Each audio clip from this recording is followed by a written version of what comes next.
राजस्थान के पथमेड़ा में सजने जा रहा है भक्ति, आस्था और गौ सेवा का महाकुंभ। सुरभि हरिहर आराधना महोत्सव में उमड़ेगा श्रद्धालुओं का सैलाब।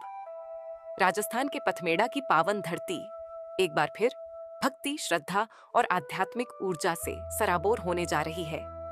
सुरभि हरिहर आराधना महोत्सव के भव्य आयोजन की तैयारियां पूरे उत्साह के साथ चल रही हैं।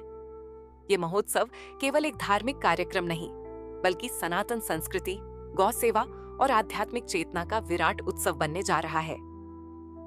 देश के विभिन्न राज्यों से संत महात्मा, गौ सेवक, धर्म प्रेमी और हजारों श्रद्धालु इस आयोजन में शामिल होंगे। महोत्सव के दौरान भजन कीर्तन, हरिहर आराधना, संतों के प्रेरणादायी प्रवचन और रंगारंग सांस्कृतिक प्रस्तुतियां श्रद्धालुओं को आध्यात्मिक अनुभूति से भर देंगी।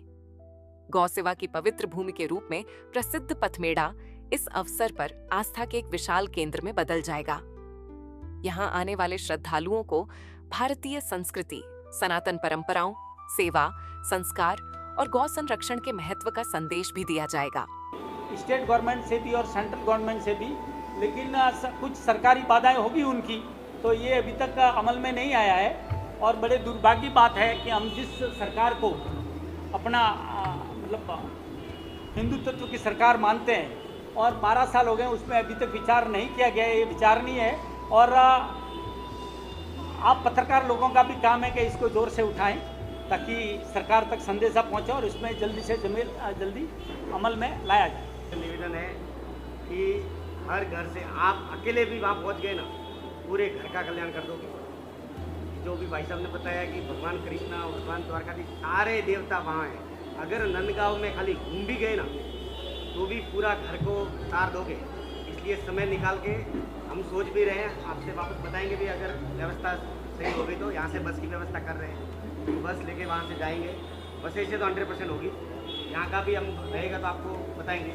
बाकी आप लोग इतने लोग सब बता रहे हो, यहाँ सब लोगों के तरफ से ये मतलब प्रचार होना चाहिए कि वहाँ ये इतना बड़ा उत्सव हो रहा है और शंकराचार्य भगवान खुद वहाँ से द्वारका से वहाँ जा रहे हैं।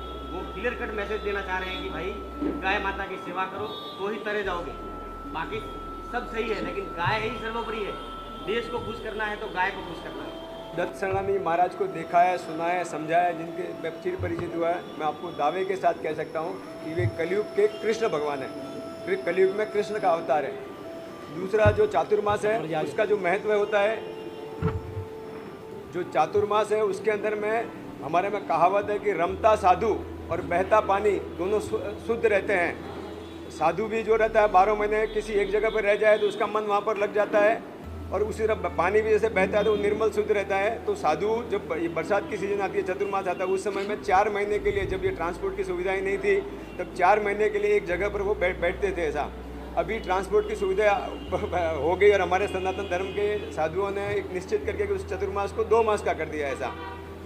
और आप सबकी जानकारी के लिए मैं ये जो नंदगांव जहाँ पर स्थित है, मैं उसी ज़िले से आता हूँ, सिरोही ज़िले से आता हूँ, और वहाँ पर ये तीनों का संगम है। आपको कृष्ण भगवान के दर्शन होंगे, अब अपने जगत गुरु शंकराचार्य उनको भी हम भगवान की देते हैं, उनके भी दर्शन होंगे, और गौ माता के दर्शन होंगे। मुंबई में आप सब लोगों को निमंत्रण देने का एकमात्र यही उद्देश्य है कि सनातन धर्म के सभी अनुयायी जो इस माया नगरी में रहते हैं, जो गाय से जुड़े हुए हैं, वे अधिक से अधिक मात्रा में इस अनुष्ठान में सम्मिलित होवे। हमारे घर का उत्सव होता है, हम पत्रिका छापते हैं, न्योता देते हैं, तो हम लोग भी ये निमंत्रण देने आए हैं कि आप इस चातुर्मास में पधारिए, पूज्या गोमाता का दर्शन करिए, संतों का दर्शन करिए और उनका लाभ प्राप्त करिए।